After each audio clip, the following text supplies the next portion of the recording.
amigos y amigas televidentes, siempre agradecidas de su sintonía en esta nueva entrega de su programa Diálogo Jurídico. En el día de hoy me encuentro muy contenta de recibir en nuestro estudio, en este programa de Diálogo Jurídico, a una persona, un profesional acabado, docente en diferentes departamentos de Derecho de las universidades prestigiosas de nuestro país, como es la Ucamaima, como es la UCE, la UAS, y sobre todo especialista en una materia de mucho auge en los últimos tiempos, como es el derecho administrativo. Y aparte de todo, juez miembro del Tribunal Superior de Tierras del Departamento Este. Hoy este programa se engalana con la presencia del magistrado Argenis García. Bienvenido, magistrado, muchas gracias por su aceptación en venir a este programa Diálogo Jurídico. Bueno, muy buenos días y gracias por la invitación y buenos días a toda la teleaudiencia que nos está sintonizando. Para mí un honor, un placer estar acá y a compartir algunos de los conocimientos que podamos orientar, especialmente a la ciudadanía. Yo siempre digo que el derecho no es solo para abogados. Así es, pues hoy nos viene a tratar un tema de mucha importancia y que ha estado en la palestra pública en muchas situaciones que se dan en el día a día en nuestra sociedad, como lo es la responsabilidad patrimonial del Estado. Usted, que ha escrito varias obras de derecho administrativo y se ha concentrado mucho en ese tema tan interesante como la responsabilidad patrimonial, ¿qué nos tiene que decir? ¿Qué es la responsabilidad patrimonial? Bueno, para empezar, es una responsabilidad que el servidor público antes no tenía. No porque no existiese como tema jurídico, porque hay que decir que en República Dominicana nosotros siempre fuimos un Estado irresponsable. E irresponsable desde el punto de vista jurídico, no solamente República Dominicana, la mayoría de los países de América Latina y de la región, es un tema que nace en el sistema europeo. Y básicamente lo que busca es que el servidor público, cuando presta el servicio a un ciudadano, sea responsable económicamente hablando. Correcto. Esto significa que cuando usted le da un servicio de agua potable, de energía eléctrica, de cualquier tipo de servicio público a un ciudadano y usted le perjudica en sus bienes o en sus derechos, usted está obligado a indemnizarlo económicamente.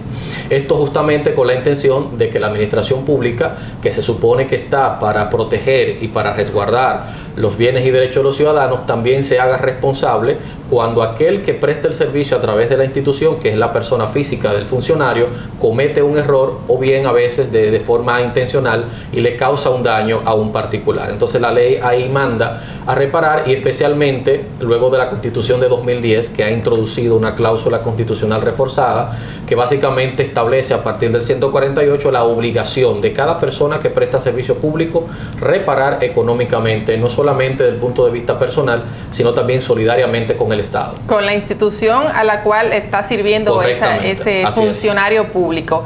Entonces estamos hablando que en términos generales todas las instituciones centralizadas y descentralizadas tienen una responsabilidad patrimonial frente a ese ciudadano que se acerca a solicitar algún servicio. Correcto. Sin excepción. Sin excepción. Tanto la Constitución como la Ley 107.13, que es la que regula en términos generales la responsabilidad, no hacen ninguna distinción.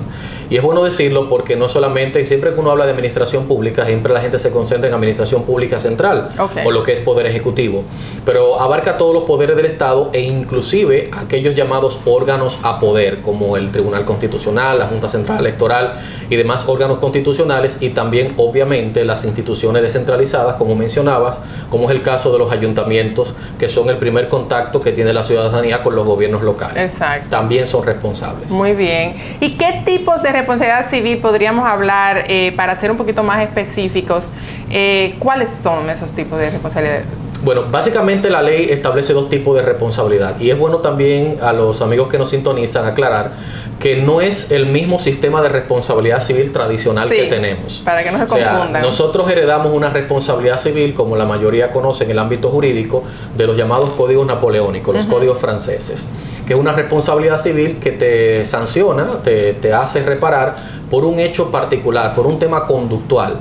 Ahora, la responsabilidad patrimonial básicamente es por un tema del defecto en la prestación del servicio, que el ciudadano no esté obligado a soportarlo. Entonces, va en dos momentos. Primero, hay una responsabilidad patrimonial objetiva, que es una responsabilidad que se distancia mucho del concepto de la responsabilidad civil, porque aquí no hay necesidad de una falta.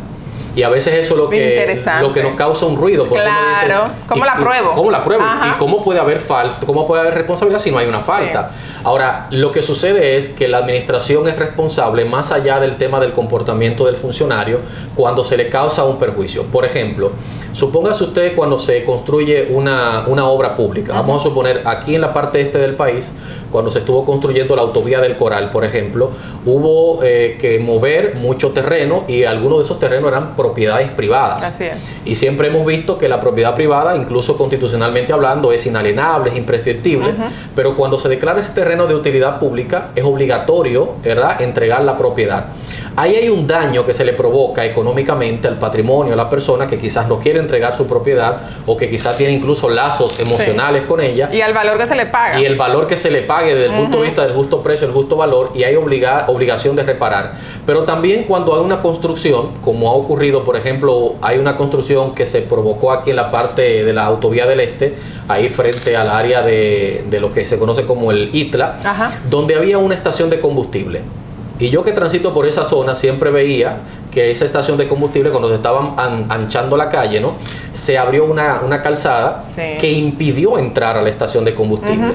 Y obviamente tú dices, bueno, pero es un empresario que produce, que vive a lo mejor de ese negocio, y ahora tiene que estar cerrado 2, 3, 4 días, una semana o lo que sea. Claro. ¿Quién le repara ese daño? Especialmente cuando es el Estado el que está provocando esa situación. Exacto. Entonces ahí usted dice, pero la administración no está haciendo nada irregular. No hay una falta, porque todo lo contrario, ensanchar una calle, construir una vía pública, un elevado, es en beneficio de la ciudadanía. Es en beneficio de la colectividad, y además para eso está la administración. Ahora, a pesar de eso, a pesar de que tú obras en el buen sentido del derecho, obrando por un mandato legal, hay obligación de reparar porque le provocas un daño a un particular que no estaba obligado a soportar ese daño. Esa es la llamada responsabilidad patrimonial objetiva. Pero hay una segunda, que es la responsabilidad civil subjetiva, que esta sí guarda un poquito de similitud con lo que conocemos en el ámbito de la comunidad jurídica como la responsabilidad civil, porque esta ya va más al tema de la responsabilidad personal del funcionario público. Y esto es bueno decirlo porque siempre ha habido un tema, y yo que he trabajado mucho estos temas, y siempre que me encuentro en instituciones públicas, la semana próxima, por ejemplo, estaré trabajando con un grupo de ministros, y siempre la pregunta es, bueno, ¿y qué pasa entonces cuando yo hago lo que la ley me manda hacer? ¿Soy responsable también? No, la ley lo que dice es que el servidor público será responsable cuando él, de forma dolosa o de forma imprudencial, cometa un daño a un particular. Es decir, valora la culpa y la intención del servidor público. Ahora, si tú obraste apegado a lo que la norma te manda, como en el primer ejemplo que citaba, entonces no tiene por qué comprometer no hay responsabilidad, claro. No tiene por qué comprometerla. Entonces, esa es la llamada responsabilidad subjetiva, que a diferencia de la anterior, siempre habrá necesidad de probar esa falta o ese elemento doloso por parte del servidor público en la prestación de la función pública. Y esa, magistrado, esa responsabilidad patrimonial hacia esa institución, ¿cómo podemos identificarlo? La ciudadanía que nos está escuchando, ¿cómo identificar cuál es la institución responsable de resarcir ese daño? Buena pregunta, porque a veces eso es lo que más complica, no solamente al ciudadano que no tiene conocimiento jurídico, sino hasta los propios abogados. Y eso ha provocado muchas veces pérdida de tiempo y hasta un tema de competencia.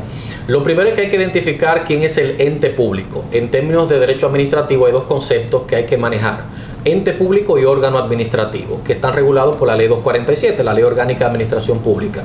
Así como las personas jurídicas de derecho público tienen personalidad jurídica, igualmente hay personas de derecho privado. Ahora, dentro de las personas de derecho público hay órganos, y los órganos no tienen personalidad jurídica. Eso es lo que primero que hay que identificar. Eso es lo primero, porque jurídica. Entonces cuando yo dirija la responsabilidad patrimonial, si no lo dirijo contra aquel que tiene la personalidad jurídica, que es el que tiene el patrimonio propio, que es el que tiene el presupuesto asignado, que es el que tiene todos los derechos y deberes que establece la ley, entonces yo no puedo reclamar la responsabilidad. Así es. Entonces el primer punto a identificar. Por ejemplo, en el caso de los ministerios, que es lo más conocido y lo más usual, Los ministerios son órganos de la administración pública, no son entes públicos, porque son órganos del Poder Ejecutivo, que es el ente público a reclamar. Entonces, por ejemplo, si es un ministerio, usted tendría que encardinar la responsabilidad vía el ministerio, pero justamente dirigida finalmente hacia el Poder Ejecutivo, que es el ente público en este caso, no el órgano, porque el órgano no tiene responsabilidad. ¿Y quién encabeza ese ente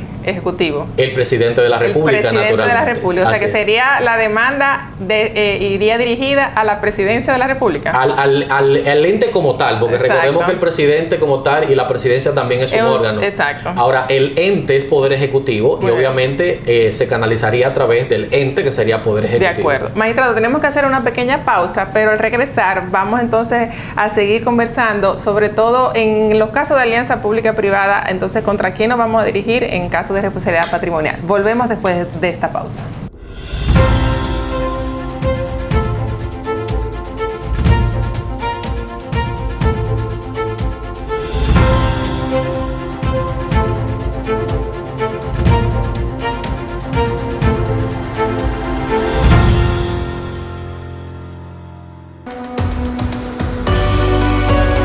Dos palabras muy pequeñas, pero que entienden y comprenden dentro de ellas una gran magnitud como la gracia y que sí está bien.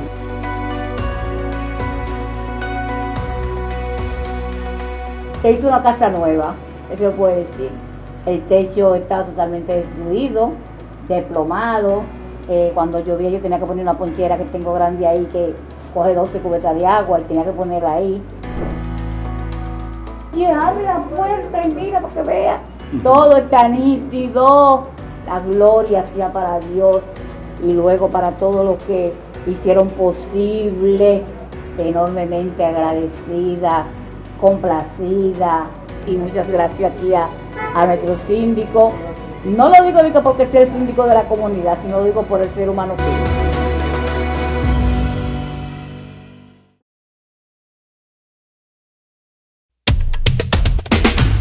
Residencial Punto Bávaro, el mejor lugar para invertir. El residencial de todos, donde tu dinero no se para de crecer. Residencial Punto Bávaro, no te detengas y cumple tus sueños.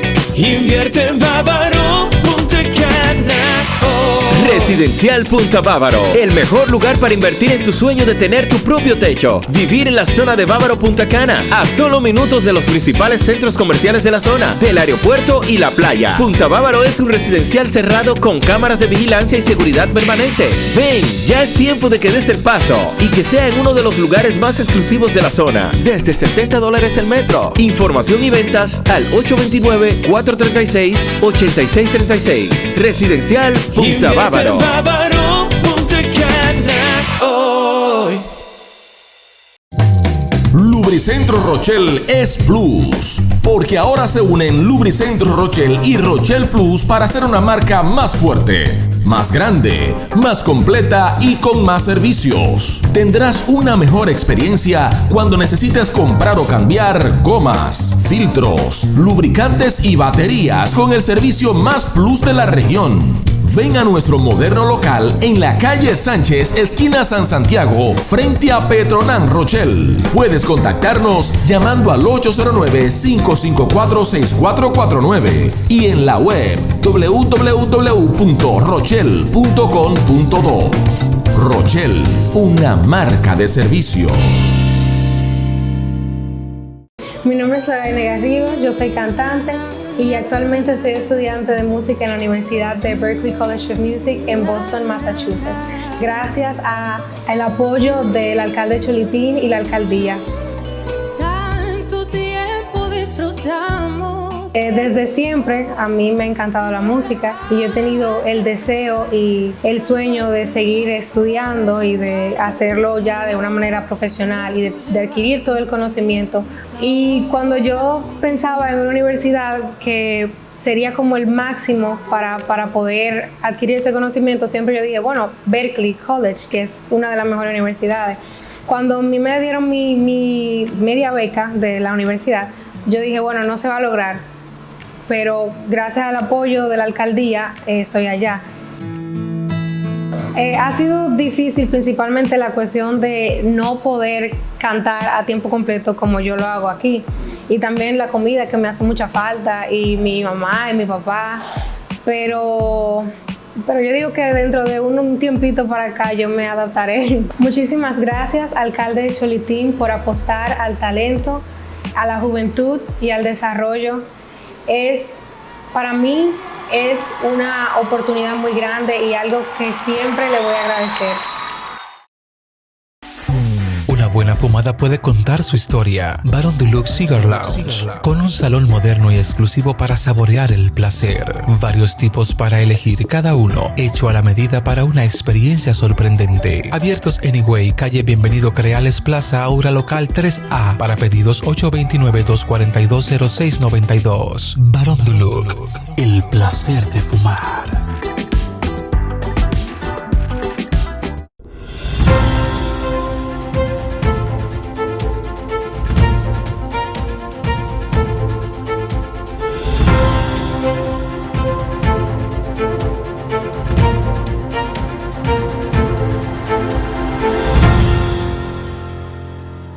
Estamos de regreso con su programa Diálogo Jurídico, siempre recordándoles que nos pueden contactar a través de las diferentes plataformas de TV Higüey Digital. Hoy acompañada del magistrado Argenis García, quien nos está exponiendo en este diálogo jurídico sobre la responsabilidad patrimonial del Estado. Entonces decíamos antes de la pausa, magistrado, cómo identificar, ¿verdad?, a esa entidad pública responsable de ese perjuicio que ha ocasionado. Y me preguntaba, en el caso de las alianzas públicas-privadas que están tan de moda, incluyendo las EDES, por ejemplo, ¿verdad?, las empresas de electricidad, ¿contra quién dirigirse entonces ese ciudadano perjudicado? Bueno, esa pregunta es muy interesante, hay que verla por lo menos en 3 momentos. Okay. Primero, con el tema de las alianzas público-privadas, como ustedes conocen y saben, luego del año 2020 y la nueva ley, hubo una modificación también a la ley 34006 de contrataciones públicas. A partir de ahí se produce un nuevo capítulo, un nuevo elemento que no entra dentro de la corporación de derecho público como tal, como derecho administrativo, desde el punto de vista de la responsabilidad. Porque el comportamiento que va a tener esa alianza público-privada justamente es de carácter privado, es decir, hacia afuera. Predomina entonces el carácter privado. Pero, por ejemplo, se da mucho con el caso de las EDES que usted mencionaba, y hace apenas un par de días atrás un colega me preguntaba, justamente porque tenía un apoderamiento y se le planteó un tema de incompetencia. ¿Qué pasa con el caso de las EDES? Primero recordemos que las empresas, las llamadas EDES, son empresas privadas con participación estatal. Correcto. Y eso supone que igualmente su tratamiento es privado hacia afuera. De hecho, hay por lo menos 3 o 4 sentencias del Tribunal Constitucional que ya se han referido al tema. De hecho, hay una muy interesante que fue una de las primeras que se produjo aquí en la parte este del país a propósito del caso de CEPEN, justamente con el caso de la generación privada. ¿Por qué? Porque estas empresas tienen un llamado contrato de concesión. Y en este caso el contrato de concesión les permite ofrecer el servicio público de forma directa, pero además recordemos que la energía eléctrica, al igual que la salud pública o que la educación, son servicios públicos despublificados, según el 147 de la Constitución. ¿Y eso qué significa? Significa que yo puedo liberalizar un servicio público y darle un tratamiento como elemento privado. Por eso es que usted ve, por ejemplo, que telecomunicaciones, que es un servicio público despublificado, usted puede tener, por ejemplo, con cualquier empresa, que no quiero mencionar, no sé, por un tema de cuña, pero por cualquier empresa privada, usted va y paga un servicio, y si usted tiene cualquier tema de responsabilidad, usted lo lleva a una Cámara Civil. Así es. Y lo mismo pasa también con el caso de las EDES, y ya el Tribunal Constitucional se ha referido varias veces sobre eso. Ahora, el punto interesante es cuando se trata de una empresa privada que tiene un contrato con la administración para prestar el servicio. Y le pongo el ejemplo más cotidiano, que es el tema de la recolección de desechos sólidos, la recolección de basura, en el caso de los ayuntamientos. La mayoría de los ayuntamientos, a partir de la ley 176, ofrecen ese servicio público a través de una empresa privada, con un servicio contratado. Ahora, cuando esa empresa privada, al recoger la basura, le provoca un daño a usted en su propiedad, en sus bienes, entonces, ¿quién es responsable y a través de quién yo canalizo la responsabilidad? ¿Es el ayuntamiento responsable o es la empresa? Para los fines de ese ciudadano es el ayuntamiento, porque el ciudadano no tiene, desde mi punto de vista, no tiene por qué saber que hay un contrato de concesión con X empresa privada. Claro. Puede suceder, salvo que exista ya identificado, ¿verdad? Claro, y tal como usted lo dice, el ciudadano de a pie, por decirlo de alguna manera, no tiene manera de saber que esa relación contractual existe. Pero la ley, de hecho, lo plantea en la ley 107.13 de esa forma, diciéndote que toda vez que se presente un servicio público con una empresa privada, ¿verdad? Y con una institución pública, la empresa será responsable siempre y cuando la actividad realizada sea por orden dada de la administración pública. Okay. Ahora, la administración pública será responsable cuando ella sea la que dirija la acción o la que dirija la prestación del servicio. Y ocurre también, por ejemplo, en las construcciones de obras. Pasa, por ejemplo, y aquí ha ocurrido con la mayoría de las construcciones de obras públicas, puentes, elevados, carreteras, que tú contratas una empresa constructora. Una empresa privada constructora que te va a dar un servicio, pero esa empresa constructora, por ejemplo, subiendo un hormigón o un concreto armado, provoca un daño a un particular, un transeúnte que va transitando por la calle. ¿Quién es el responsable? Otra vez ahí entra lo que establece la norma diciéndote, bueno, mira, si en el tema de los planos que fueron aprobados para la obra se hace una aprobación en la que luego, fruto de esa aprobación, el daño es provocado por una orden dada por la administración, es responsable la administración pública. Pero en todos los demás casos será responsable el contratista, la empresa. Okay. Y muy especialmente, y esta es la parte que a veces le causa esa confusión a los colegas, a los abogados, que te dice, bueno, pero es una SRL, es una empresa privada. ¿Dónde lo llevo? ¿Cámara Civil o Tribunal Superior Administrativo? Y el código, en este caso la ley 107, expresamente te dice, siempre será competencia del Tribunal Superior Administrativo. Okay. ¿Por qué? Porque el juez natural, especialmente porque estamos hablando de la prestación de un servicio, es el juez administrativo. Hay solamente un único caso donde la responsabilidad es llevada a las cámaras civiles y es para el caso de los ayuntamientos municipales. Luego de ahí todo lo demás va al servicio al Tribunal Superior Administrativo porque es un servicio público. ¿Y no cabría una solidaridad en algunos casos donde sí está la entidad privada responsable, pero también la institución gubernamental? Más que solidaridad, habría una responsabilidad compartida. Porque la solidaridad se da especialmente con el servidor público, que es la que está tipificada por la ley. Okay. Pero pudiera haber una responsabilidad compartida. Por ejemplo, hay un caso que ocurrió en la parte norte del país, a propósito justamente de un tema que mencionábamos en el inicio del programa, que es con el tema de los desalojos o las compras de terreno para ampliar las carreteras. Con las expropiaciones. Las expropiaciones. ¿Qué ocurre? Que el Estado expropia un terreno y entonces es un terreno que está en una zona de carretera, una zona baldía, no necesariamente señalizado, identificado, y la empresa constructora ocupó el terreno de al lado, el terreno que no era. Ya. Y se metió al terreno privado y bueno, comenzó a dragar la tierra, a sacar material, y cuando ya los propietarios se vinieron a dar cuenta, ya había un daño en términos patrimoniales de la propiedad. Evidentemente hay una responsabilidad ahí compartida, sobre todo porque la empresa aquí, el daño que ha provocado fue de carácter particular, por un error de ella, no por una orden dada por la administración. Exactamente. Qué interesante, magistrado. Y una pregunta con relación a esta situación de las alianzas público-privadas de nuevo, ¿qué sucedería en el caso, por ejemplo, de los peajes? De estas empresas privadas que están recolectando para cobrar la inversión que hicieron. Correcto. Y ocurre en esos peajes alguna situación que ha ocurrido. De nuevo hay una responsabilidad compartida frente al manejo que tiene esa entidad privada con el Estado Dominicano, en términos de que estamos ante una vía pública y se reúnen todas las condiciones para darse una responsabilidad compartida. Claro, sobre todo porque recordemos que en el caso de los peajes también existe la famosa contratación de concesión. Ajá. Que hay que decir, a propósito de la ley de alianza público-privada, que ya esto con la ley ha desaparecido. De hecho, la ley de alianza público-privada derogó todo el articulado de la ley 340 de contrataciones que preveía el contrato de concesión. Justamente porque ahora, en este nuevo capítulo de la ley, abre un espacio para estas alianzas que son inclusive más beneficiosas para el Estado. Ahora, desde ese punto de vista, los que tienen todavía contrato de concesión, porque la ley es a futuro, y los que fueron contratados hacia atrás todavía están vigentes, son contratos en el que hay una responsabilidad igualmente compartida.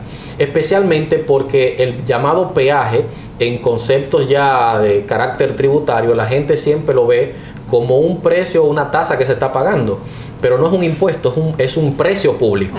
Y ese precio público, quien lo paga y quien lo fija es la empresa o la institución que tiene el contrato de concesión. Pero naturalmente la empresa tiene ese contrato de concesión porque el Estado se lo otorga. Porque el Estado es el llamado a controlar el sistema de carretera, de seguridad vial y especialmente el tráfico que se puede dar de una ciudad a otra, que es donde se suelen fijar estos controles de pago para el mantenimiento de las carreteras. Entonces hay necesariamente una responsabilidad allí compartida. Y si hubiera ese descontrol que a veces hemos escuchado en las noticias del tema del cobro de la cuota que se paga para que uno pueda circular por paso rápido, ya esa situación que se está dando del cobro, ya no el Estado no se involucra ahí, sino ya es la empresa privada. Y ahí sí, la Cámara Civil y Comercial sería el tribunal competente para dirimir de esa reclamación por daños y perjuicios. De carácter privado, totalmente, ¿verdad? Totalmente, así es. Ok, porque entonces el Tribunal Superior Administrativo sería competente siempre que se involucre a una entidad de carácter público o por la prestación del servicio público, una orden dada por la administración. Perfecto. Y es interesante porque, por ejemplo, a propósito del tema del peaje, sin salirnos del tema, en estos días salía una información que llamó mucho la atención a la gente con el tema del paso rápido en los temas de peaje. Yo mismo que soy usuario por un tema también de factibilidad en la carretera del paso rápido, la pregunta era, bueno, ¿y puede, por ejemplo, el Intran o la DGCET sancionar a una persona por el hecho de meterse a una zona de paso rápido, a un carril de paso rápido, sin tener el paso rápido? Porque, vamos a ver, la ley 6317 tipifica las multas. Correcto. Y yo no puedo fijarte una multa en buen derecho desde el punto de vista de la legalidad, a menos que la ley te permita o te tipifique eso como un delito. Entonces, mucha gente hablaba de la posibilidad de que la empresa también tuviera, ¿verdad?, una participación en este tipo de eventos, porque es en el medio de los peajes que se realiza. Claro. Pero en realidad esto es un tema ya de control de tráfico terrestre que tendría que ver con el Estado dominicano como tal, y la discusión debería darse con el Estado porque es el que estaría anunciando o fijando las multas en los casos de que se dé por introducirse en un carril que no es el que le corresponde por no tener el paso rápido. Pero tomando entonces ese caso, vamos a hacer otra pequeña pausa, magistrado, y al regresar, ¿qué responsabilidad hay a propósito del Intran y del DGCET con relación a esas multas, a veces asignadas de manera ilegal o sin justificación alguna frente a la responsabilidad patrimonial del Estado? Volvemos después de esta pausa.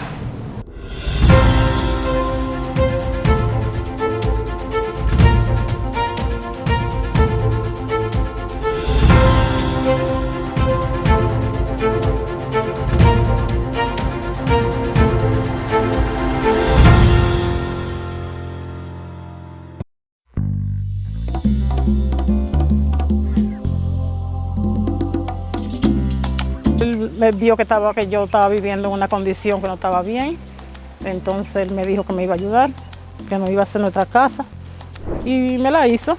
Y los vecinos todos han venido a visitarme, vaya, qué bonita está, ¡uepa! Ahora sí tienen una casa en verdad. Y la comunidad me pidió que hiciéramos lo posible de ver cómo ayudábamos a ella a reparar su vivienda, pero las condiciones que tenían no eran de repararla, era de construir una nueva. Que hoy también estamos entregándole su vivienda y parte del mobiliario también de su casa y esperemos que sea una vivienda donde lo que se respire siempre es paz. Porque antes no era una casa, pero ahora tenemos una casa, gracias a Dios y después Cholitín.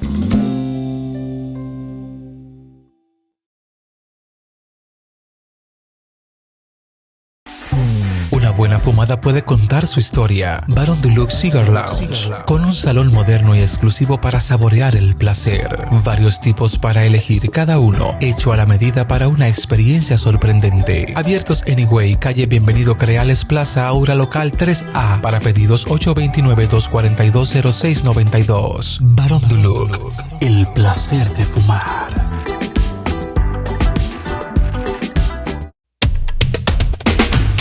Residencial Punto Bávaro, el mejor lugar para invertir. El residencial de todos, donde tu dinero no se para de crecer. Residencial Punto Bávaro, no te detengas y cumple tus sueños.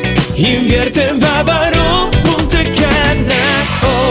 Residencial Punta Bávaro, el mejor lugar para invertir en tu sueño de tener tu propio techo. Vivir en la zona de Bávaro Punta Cana, a solo minutos de los principales centros comerciales de la zona, del aeropuerto y la playa. Punta Bávaro es un residencial cerrado con cámaras de vigilancia y seguridad permanente. Ven, ya es tiempo de que des el paso y que sea en uno de los lugares más exclusivos de la zona. Desde $70 el metro. Información y ventas al 829-436-8636. Residencial Punta Bávaro. Punta Cana hoy. Lubricentro Rochelle es Plus, porque ahora se unen Lubricentro Rochelle y Rochelle Plus para hacer una marca más fuerte, más grande, más completa y con más servicios. Tendrás una mejor experiencia cuando necesites comprar o cambiar gomas, filtros, lubricantes y baterías con el servicio más plus de la región. Ven a nuestro moderno local en la calle Sánchez, esquina San Santiago, frente a Petronan Rochelle. Puedes contactarnos llamando al 809-554-6449 y en la web www.rochelle.com.do. Rochelle, una marca de servicio.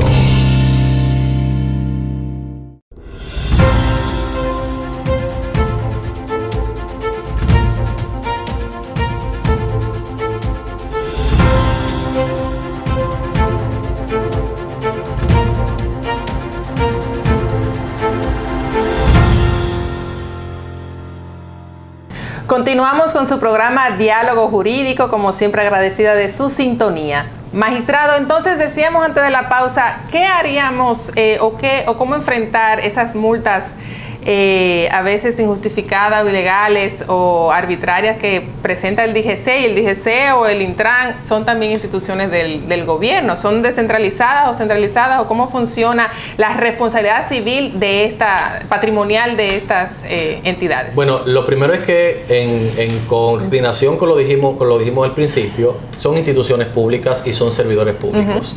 La ley no hace distinción. Entonces, cuando el servidor público en la prestación del servicio ocasiona un daño a un particular, está obligado a repararlo. Y eso incluye no solamente a aquellos que ocupan funciones dentro de la Administración Pública Central o del gobierno ya a nivel ministerial o de las direcciones, sino también a los órganos de seguridad y control, como es el caso de la Policía Nacional y los cuerpos castrenses del Estado. Por lo tanto, cuando un miembro de la DGCET o del Intran, que en este caso es el órgano administrativo descentralizado, además que pertenece al Estado, ocasiona un perjuicio, igualmente está obligado a reparar. Muy bien. Lo que sucede es que en la mayoría de estos casos la gente lo suele encardinar por el ámbito represivo, por el ámbito penal, pero la responsabilidad patrimonial está ahí e igualmente se puede perseguir. Claro, porque hay una relación comitente perposé entre ese servidor público, ese agente que te detiene arbitrariamente y que a veces hacen ciertas humillaciones públicas. Entonces yo pudiera no solamente ir contra ese agente, pero también contra la institución. Claro, aunque en este caso técnicamente hablando la relación no sería en el concepto jurídico del ámbito civil, que es buena la similitud para compararlo, la relación comitente preposé se da en el ámbito privado, pero aquí básicamente es por el tema de la prestación del servicio público, porque hay que decir que una de las condiciones o de los elementos constitutivos para tú identificar la responsabilidad patrimonial es la condición de servidor público, o sea, un particular no puede incurrir en esta responsabilidad. Nótese que en la responsabilidad civil puede ser cualquier persona, pero la responsabilidad patrimonial, la primera condición es que tú tienes que ser empleado o servidor público dentro de lo que sería el Estado Dominicano, y segundo y no menos importante, en el ejercicio de una función pública. Y evidentemente eso no lo puede cometer cualquier particular. Exacto. Entonces, en el caso específicamente de esa multa colocada que se fue y se peleó y se demostró y fue descargado del pago de esa multa porque no correspondía. Entonces, primero hay que agotar esa fase para luego entonces reclamar daños y perjuicios por esa situación. Naturalmente, porque la misma ley permite que tú puedas reclamarla, pero hay un elemento probatorio. Correcto. Que establece la misma ley 107 en el artículo 60. Entonces, si yo te estoy diciendo a ti como juez o como tribunal, mira, se me puso una multa irregular, una multa ilegal o excesiva, yo tengo que probar eso. Y la forma de probarlo es cuando ya se emita una decisión de forma irrevocable que haya establecido que esa fue una acción ilegal o irregular. Exacto. Y entonces ya en términos de los sometimientos al Tribunal Superior Administrativo, en su experiencia, como docente y también como magistrado, ¿usted hay ya conciencia de sometimiento de casos de esa naturaleza contra el Estado? Porque es que las personas tienen cierta resistencia de pensar que va a prosperar una demanda contra el Estado dominicano, contra una institución pública. Sí, hay una creencia colectiva que yo digo que en los últimos 10 años se ha ido disipando, afortunadamente, y se debe también ya a las decisiones que han habido en el ámbito ya jurisdiccional. Porque ciertamente siempre ha habido una creencia de que pelear contra el Estado no es tarea fácil, pero lo cierto es que la responsabilidad está establecida y tú puedes reclamarla. Yo creo que es un tema de paciencia, porque hay que entender también que es un tema de que los tribunales y los abogados, todos lo sabemos, los procesos toman su tiempo. Así es. Especialmente si uno toma en consideración que el Tribunal Superior Administrativo todavía al día de hoy es uno solo para todo el territorio nacional, con excepción de los temas municipales. Entonces eso provoca que el proceso sea lento, pero hay que decir que las decisiones ya han ido saliendo. Tenemos decisiones ya en las que han habido sanciones y en las que los ciudadanos comunes y corrientes han obtenido ganancia de causa. Por lo tanto, este es un tema que no es solamente un tema poético, un tema teórico, un tema real y un tema que ya tenemos sanciones económicas fijadas. Y esas sanciones económicas obviamente van de la mano con el daño ocasionado, pero para tener una idea de más o menos por dónde andan esas indemnizaciones y la audiencia puede entender que sí, que real efectivamente se puede intentar una acción, aunque con paciencia por el tiempo que demora, ¿cuánto más o menos estaríamos hablando en casos X? Bueno, como usted señala bien, depende mucho del daño involucrado y del daño probado. Pero para que tengan una referencia, y a propósito mencionar uno de esos casos precedentes icónicos que a veces uno dice, por ejemplo, eso solamente pasa en Estados Unidos. En República Dominicana eso no pasa. Tenemos un caso de San Francisco de Macorís, de una joven visitadora médico que sale de su casa a su trabajo y va caminando por las calles del pueblo y tropieza con un medidor de agua, que te lo puedes encontrar en cualquier parte del país. Y ese medidor de agua estaba al ras de la acera, pero con un poquito de protuberancia hacia arriba, y ya tropeza, se cae y se fractura una pierna. Y eso le provocó lo que jurídicamente hablando nosotros llamamos un lucro cesante, un daño emergente, porque una persona que aparte de trabajar y de tener que autoproveerse, era madre soltera, tenía una serie de circunstancias que ella demostró y probó. Y en ese caso ella obtuvo una sentencia de $500,000 de pesos. En términos económicos, condenando en este caso. ¿Pero tuvo una lesión permanente? No tuvo lesión permanente, y esa fue una de las cosas que se tomó en cuenta en el proceso. Y una sentencia que usted pudiera decir, bueno, $500,000 de pesos, ya en términos económicos, del punto de vista del Estado, es razonable si tú te das cuenta de que los precedentes no han sido muchos en contra del Estado. Claro. ¿Y a quién demandó específicamente? Al Instituto Nacional de Aguas Potables, que en este caso es el encargado y supervisor de esa zona. Pero también hemos tenido otras sentencias en las que ha habido también sanciones económicas. Y una que probablemente ha sido una de las que ha tenido económicamente hablando mayor sustancia, fue una en contra de la Dirección General de Aduanas. Y esto ocurrió por allá hace unos años ya, unos 5 o 6 años, donde la Dirección General de Aduanas en ese momento ordena la incautación de un vehículo de motor a una persona, que resultó que nada más y nada menos era un diputado. Como ustedes saben, los diputados tienen lo que llamamos las exenciones, ¿verdad? Y las exoneraciones. Y entonces se le entregó el vehículo que él había traído con su exoneración para tenerlo disponible usándolo hasta que la exoneración final se oficializara. Por un error de un técnico dentro de la Dirección General de Aduanas, se ordenó la incautación del vehículo. Y eso terminó, para ahorrarle la historia, con una sentencia de $5,000,000 de pesos. Por ese error de un servidor público. Porque no le devolvieron el vehículo. No solo no le devolvieron el vehículo, sino que hubo un daño desde el punto de vista reputacional a la persona, porque incluso fue en un local público, salió en la prensa, hubo todo un tema. Pero hay también una sentencia un poco más reciente, de la que solamente referenciaré porque es una sentencia que todavía está en grado de casación, pero es bueno mencionarla porque es un tema del día a día en una de las oficinas de sistema de justicia que son más usadas, que es el caso de la Fiscalía. Tenemos el caso de un procurador fiscal que fue condenado a pagar $2,000,000 de pesos a un ciudadano. ¿Por qué? Bueno, porque según lo que se expone en el expediente, ese ciudadano, el fiscal lo citó para que compareciera ante él. Él acudió a la cita, según señala la sentencia, y luego de que el fiscal lo cita y él acude a la cita, el fiscal entonces le pide una orden de arresto al juez de la instrucción. indicándole al juez de la instrucción que ese ciudadano no había ido a la cita. Entonces, finalmente, al muchacho lo detienen, lo sacan preso, lo arrestan, y todo esto termina con que finalmente, luego de que el asunto se aclaran las aguas, él no se queda, que es lo que yo siempre digo. A veces los precedentes son importantes porque moldean la conducta futura del funcionario. Claro. Él no se quedó tranquilo y dijo, no, esto no se va a quedar así, porque yo tengo un daño. O sea, hubo una prisión irregular porque no había que ordenarla. Todos sabemos que jurídicamente hablando el arresto en estas condiciones se produce cuando tú eres citado y no compareces. Y se proveyó de una certificación de la Secretaría. Esto ocurrió nada más y nada menos que en el Distrito Nacional.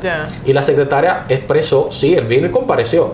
Y con esa certificación demanda de responsabilidad patrimonial a ese procurador fiscal, al Ministerio Público, y obtiene una sentencia de 2 millones de pesos. O sea que ya hemos tenido sentencias que son económicamente razonables desde el punto de vista de la sanción, y que creo que en el futuro eso irá en aumento cada vez que la gente en programas como esto se oriente, conozca y se empodere de los temas y concluya con los procesos. Pero la pregunta que sé que se está haciendo en nuestra audiencia, ¿se cobra ese dinero, magistrado? Bueno, ahí hay un gran tema, un tema de debate. Y yo sé que los amigos, colegas abogados que nos están sintonizando deben estar muy sedientos del tema, porque es un tema actual. Ahora mismo nosotros tenemos un problema en términos ya legales con el tema del cobro. No porque no exista una ley. Lo primero es que siempre ha habido un tema de que el Estado es inembargable, y es una cultura que a nosotros se nos ha vendido incluso desde las aulas universitarias. Exactamente. Pero en realidad es una verdad a medias. El Estado sí es embargable, solo que tiene un tipo de bienes que pueden ser embargados. Vamos a hacer una pequeña pausa, magistrado, porque ese tema sé que nos va a tomar tiempo y es de mucha importancia que nuestra audiencia lo escuche y usted lo pueda explicar de la manera tan clara como lo ha venido haciendo. Así que vamos a hacer una pausa, volvemos en breve.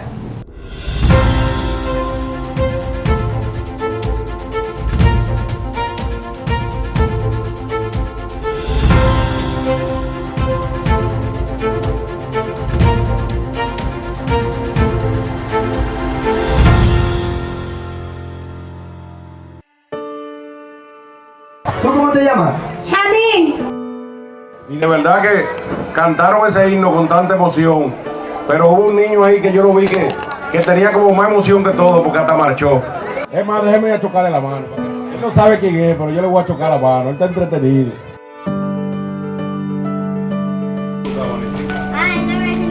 Oye, ¿y te llaman bien ustedes? Y cuando yo deposité, yo dije, bueno, vamos a tirarla. Usted sabe. Y de verdaderamente que me he quedado sorprendida. Verdaderamente. Él se lo ganó él mismo. Él se lo ganó. Ay, Dios mío, pero espérate que eso era una muñeca. Ay, Ay, Dios mío, ay, Dios mío. Ella también te hermana, bueno, tú la cargas así. Oye, ay, pero mira como que ríe. Oye. Pero de verdad que Dios es grande y de verdad que gracias Señor por ponerlo a usted ahí. Mira, gracias por ayudar a mi mamá a hacer la operación de mi ojo. Ay, Dios mío, ya pobre. Quiero mucho. Ay, yo lo bendiga.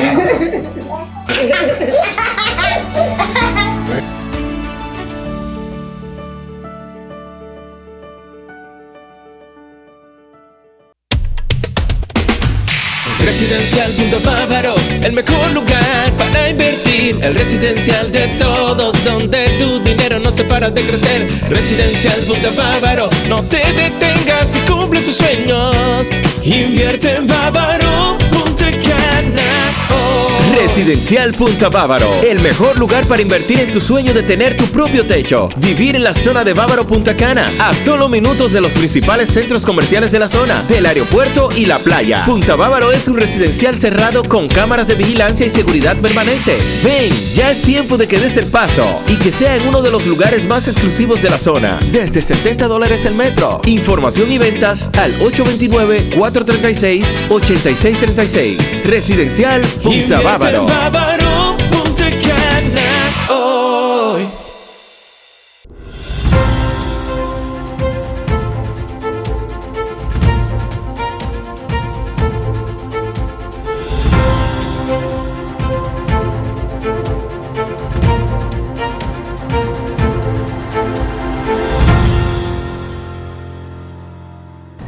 Continuamos con su programa Diálogo Jurídico, agradecida siempre de su sintonía y recordándoles que nos pueden contactar siempre a través de las diferentes plataformas de TV y Way Digital. Entonces, magistrado, síganos diciendo, ¿es posible cobrar o no cobrar esa indemnización? ¿Hay casos que se ha cobrado? Que se le pueda decir a nuestra audiencia, sí, usted puede hacer la gestión. Sí, han habido casos que se han cobrado. O negociado. Cobrado. Okay. Pero hay un tema que explicaba antes de la pausa que hay que tomar en cuenta. Primero, el tema de la embargabilidad. Nosotros tenemos una ley que estrenamos en el año 2011, que es la ley 86-2011, conocida como la Ley de Fondos Públicos. Esa ley establece un procedimiento para cobrarle al Estado. En términos ya de lo que serían los fondos del Estado, porque también la ciudadanía tiene que entender algo, y es que el Estado se maneja con fondos públicos, que sale de los bolsillos de todos nosotros. Entonces hay una prohibición constitucional que dice la Constitución que el Estado no puede erogar fondos que no estén previamente presupuestados. Entonces, ¿qué ocurre? Cuando tú tienes una sentencia económica, en este caso de responsabilidad patrimonial, y tú vas a la institución que resultó condenada, le dices, mira, aquí está la sentencia, ya naturalmente firme, lo que llaman los abogados con la autoridad de la cosa juzgada, págame el dinero. Entonces la ley dice, mira, si tú tienes dinero en tus fondos, págale. Si no tienes dinero, entonces lo envías al Ministerio de Hacienda, al departamento de la famosa DGPRES, la Dirección General de Presupuesto, para que lo coloque en el presupuesto del año siguiente. Y es ahí donde comienza el problema. Claro. Primero porque hay muchos casos que no se cumplen porque hay unos requisitos que hay que cumplir desde el punto de vista normativo. Y esta es una de las cosas de mayor discusión. De hecho, hay un caso que ahora mismo está en términos jurídicos en palestra pública porque ya hay una sentencia irrevocable de cerca de $2 millones en contra del Estado. ¿Y por qué no se ha ejecutado? Bueno, porque entre otras cosas hay una resolución, una famosa resolución emitida por el Ministerio de Hacienda en el año 2018, hay que aclarar, en la gestión del año 2018, la resolución número 198-2018. Y esa resolución establece por lo menos 4 o 5 requisitos. Y te dice que dentro de los requisitos tiene que tener la sentencia irrevocable, una certificación de que no hay apelación, una certificación de que se notificó la otra parte, los requisitos normales de ejecución de una sentencia.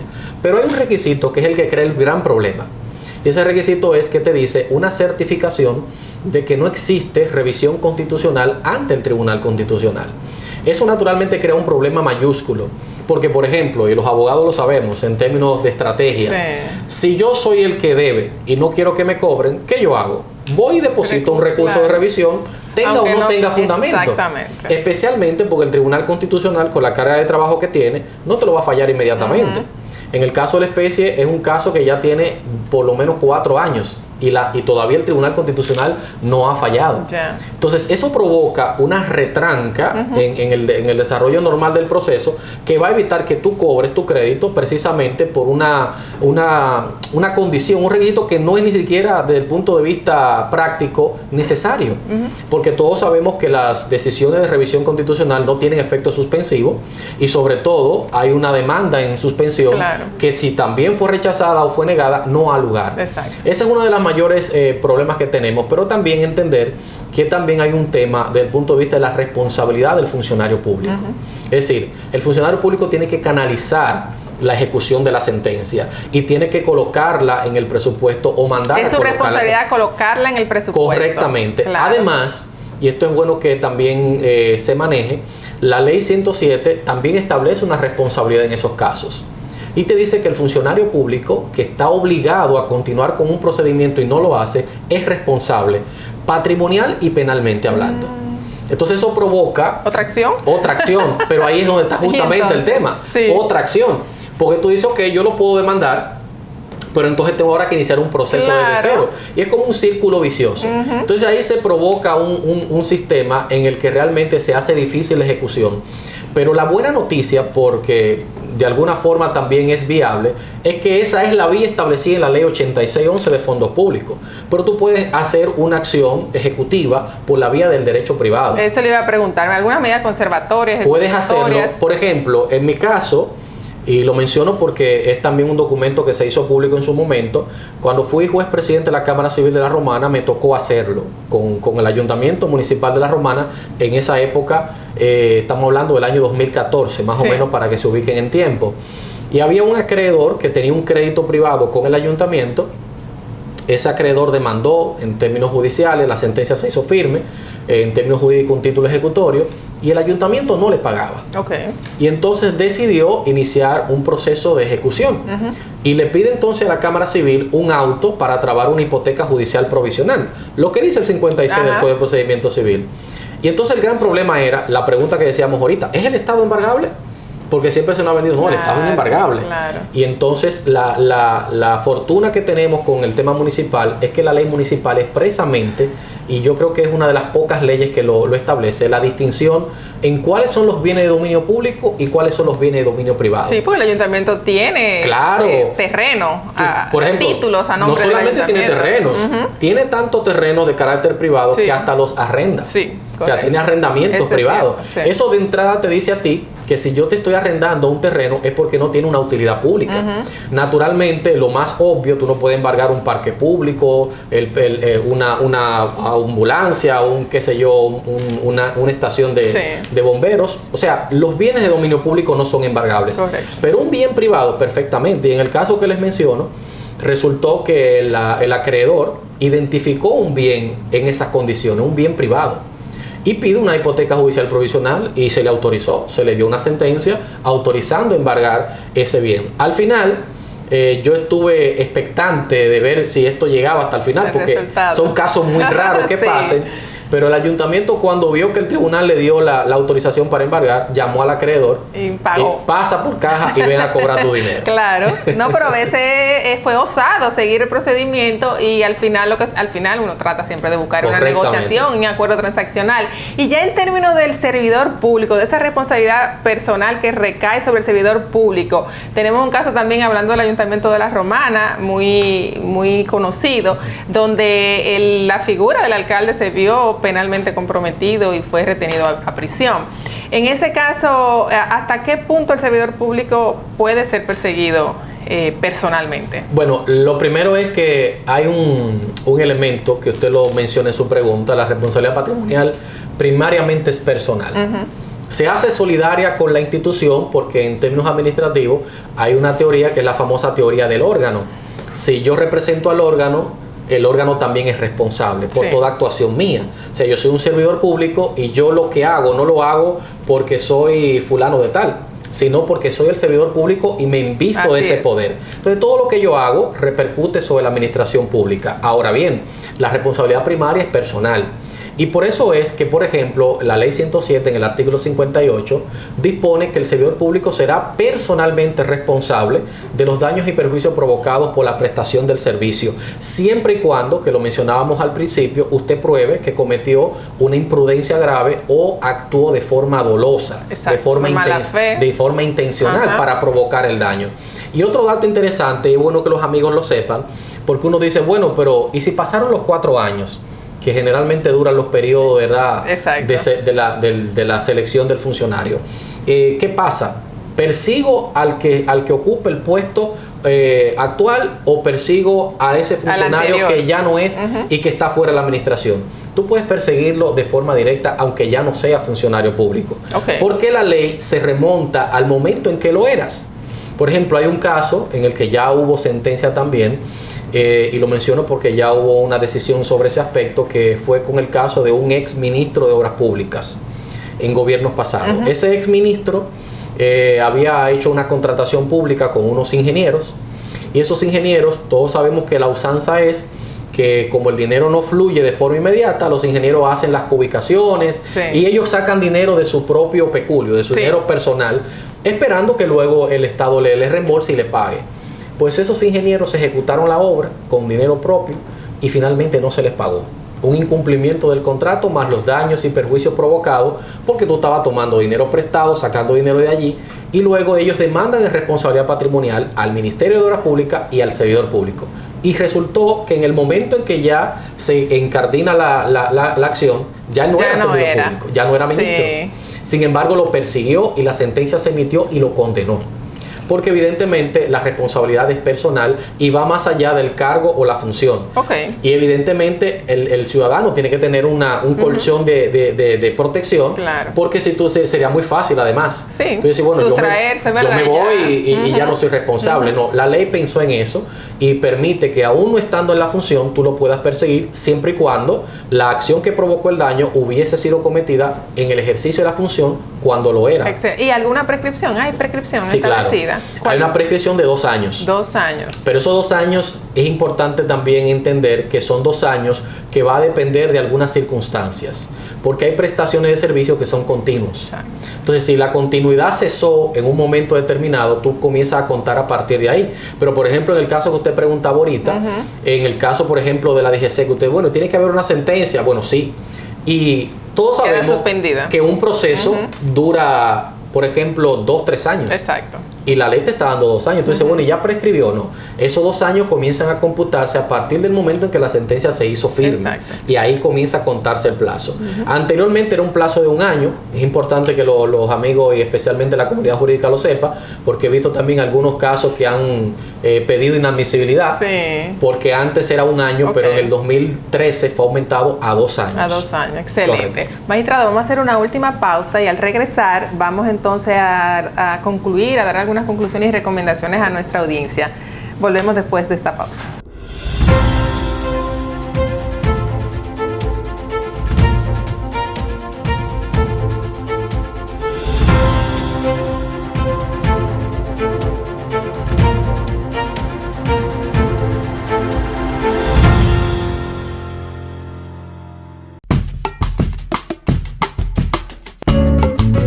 Ese es el síndico, que ustedes saben que aquí nadie nos recogía la basura. Y desde que llegó Cholitín ahí, de una vez nos mandaron a recoger la basura 2 veces a la semana. Y Cholitín le está resolviendo los sectores. Y ustedes son testigos de que nosotros le solicitamos que nos limpiaran la calle principal. Y él dijo, vayan allá al Don Fello a limpiarle la calle principal. La verdad que estamos bien agradecidos con usted. Un aplauso al síndico.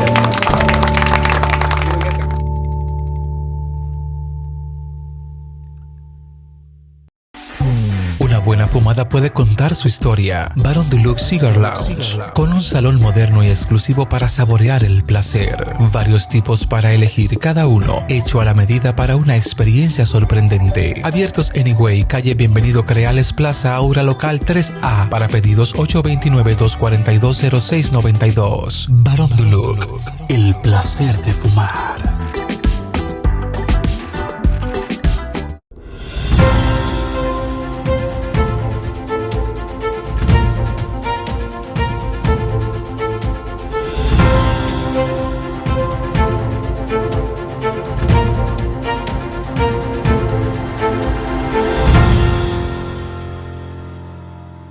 Estamos de regreso con su programa Diálogo Jurídico, siempre agradecida de su sintonía y hoy ya en la fase final de nuestro diálogo jurídico con el magistrado Argenis García.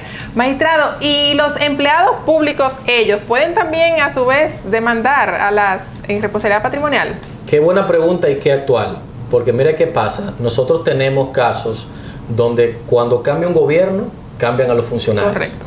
Y a veces no hacen distinción de si ese servidor público es de carrera o no. Sí. En la ley 4108 de función pública sabemos que hay diferentes categorías de funcionarios, pero cuando el funcionario o servidor público es de carrera no lo puedes mover o cambiar o cancelar a menos que pruebe que hubo una falta.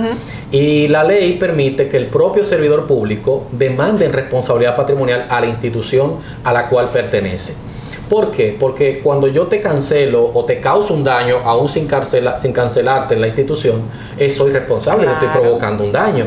Y hemos tenido casos donde la administración ha resultado condenada.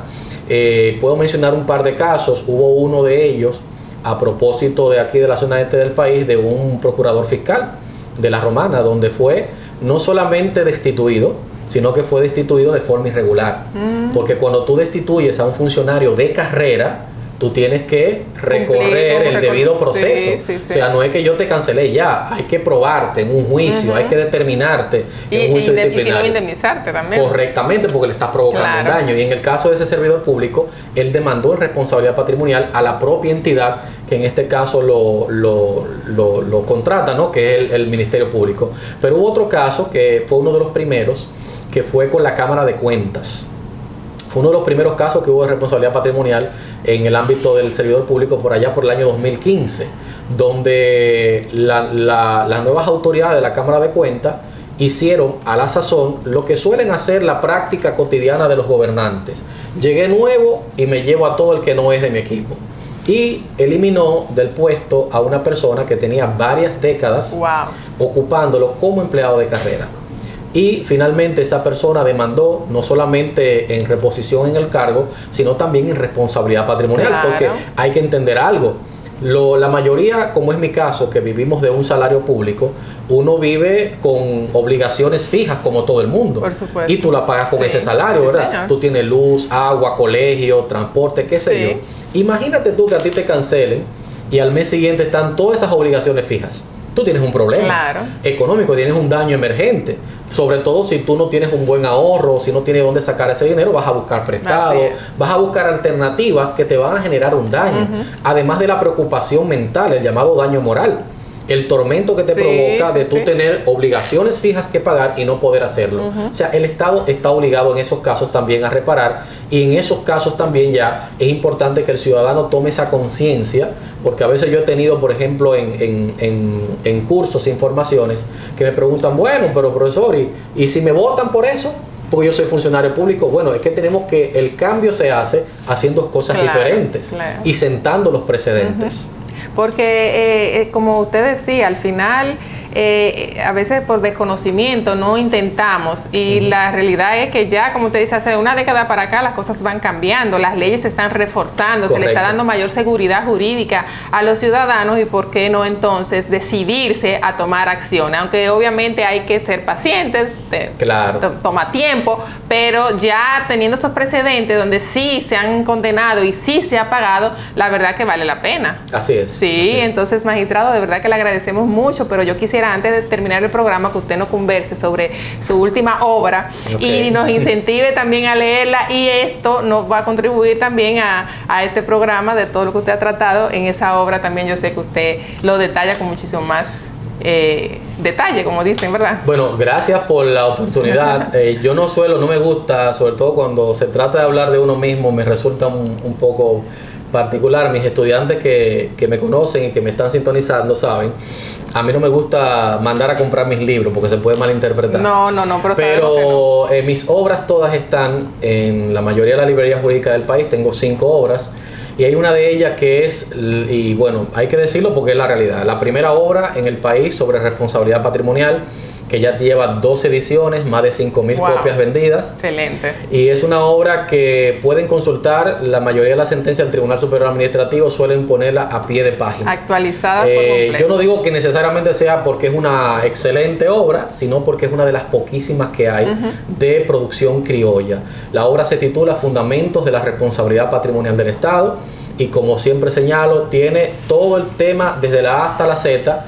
Y algo que a veces nos ayuda mucho a los amigos, colegas de la comunidad jurídica, tiene atrás, en la parte final, formularios que nos ayudan cómo tramitar las instancias, cómo tramitar las demandas. Muy bien. Y también tiene esa parte final un recetario de jurisprudencia que también nos pueden servir para apoyar la solicitud y los trámites que podamos hacer. Bueno, pues excelente, magistrado, de verdad muy agradecida de usted haber compartido con nosotros sus conocimientos, haber sacado de su apretada agenda este tiempecito para compartir con nuestra audiencia. De verdad muy agradecida. Un placer, gracias por la oportunidad y ojalá vernos en otra ocasión.